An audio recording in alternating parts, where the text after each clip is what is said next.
Со интонирање на македонската химна и полагање цвеќе пред споменикот на револуцијата, денес во Тетово беше пригодно одбележан 9 мај, денот на победата над фашизмот и денот на Европа. Председателот на Сојузот на борци Јоцко Димитриевски во својот говор пред присутните истакна дека Втората светска војна, во која беше победен фашизмот, е пресудна и за македонскиот народ, кој пред војната беше национално обесправен и угнетуван од соседите, за на крајот да создаде своја национална држава. Фашизмот во светот беше поразен.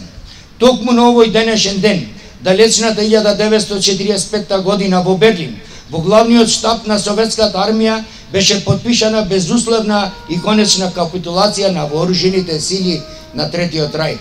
На денешен ден беше поразено и победено најголемото зло на човештвото, нацизмот. Денес, кој по многу нешта ден не попоменува и обврзува нас и нашите идни генерации, да не заборавиме и никогаш повеќе да не се повтори најмрачната страница од историјата на човештвото.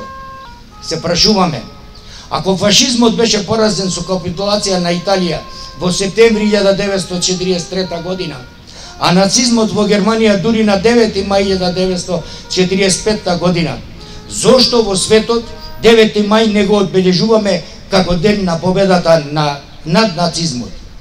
Денес живееме во 21 век.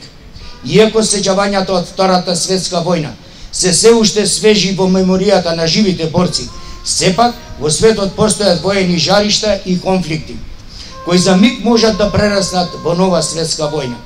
Зарем опомената и жртвите од Втората светска војна толку брзо ги заборавија новите генерации, кои управуваат со голема воена техника и машинерија, која може да ја уништи дури и целата планета.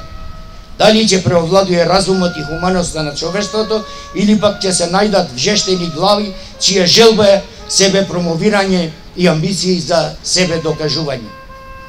Да се надеваме дека ќе победи разумот во 21. век. Денес славиме уште еден празник, Денот на Европа. Обединувањето на Европа беше сон на малкумина. Стана надеж за многумина, а се чини денес е потреба за сите. Нашата држава уште го сонува овој сон. Заложбите што беа направени како да не допреат до релевантните фактори на Европската Унија. Но надежта последна умира. Почит на загинатите во народно-ослободителната и антифашистичка војна им беше оддадена со едноминутно молчење, а букети цвеќиња положија делегации на Сојузот на борци, општина Тетово, армијата, представници на политички партии, здруженија на граѓани и организации и ученици.